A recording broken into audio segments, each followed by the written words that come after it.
Alasan pria aniaya pemuda berinisial E 17 tahun di wilayah Kecamatan Citerep, Kabupaten Bogor, Jawa Barat terungkap. Penganiayaan itu dilakukan oleh pelaku berinisial H yang merasa tak nyaman saat dibangunkan sahur oleh sekelompok pemuda yang berkeliling pada Minggu 16 Maret 2025 dini hari. Pasalnya berdasarkan pengakuan pelaku kepada pihak kepolisian, saat itu anaknya sedang dalam keadaan sakit. Kapolsek Citerep AKP Ari Nugroho Minggu saat dihubungi mengatakan jika pelaku tersulut emosinya hingga terjadilah kekerasan. Pelaku yang berada dalam kondisi emosi lantas melakukan kekerasan terhadap korban menggunakan senjata airsoft gun. Bahkan sebelum melakukan penganiayaan, pelaku juga sempat melepaskan tembakan ke udara. Akibat penganiayaan itu, korban mengalami luka pada bagian kepala sampai harus dilarikan ke rumah sakit untuk mendapatkan perawatan intensif. Diberitakan sebelumnya beredar video seorang pemuda bercucuran darah di wilayah Kecamatan Citerep, Kabupaten Bogor. Pria itu terlihat berlumuran darah pada tangan hingga lehernya dan mengalami luka pada bagian kepala. Kemudian pemuda tersebut dibawa oleh dua warga menggunakan sepeda motor untuk dibawa ke rumah sakit.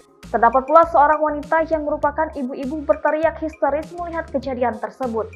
AKP Ari Nugroho pun membenarkan peristiwa tersebut berada di wilayah hukumnya. Ia menyebut pemicu kejadian itu ialah ketika sekelompok pemuda sedang membangunkan sahur dan pelaku merasa terganggu. Dari perselisihan itu, sambung Ari, pelaku melakukan kekerasan terhadap korban. Pelaku melakukan penganiayaan terhadap korban menggunakan gagang benda mirip senjata api hingga berlumur darah.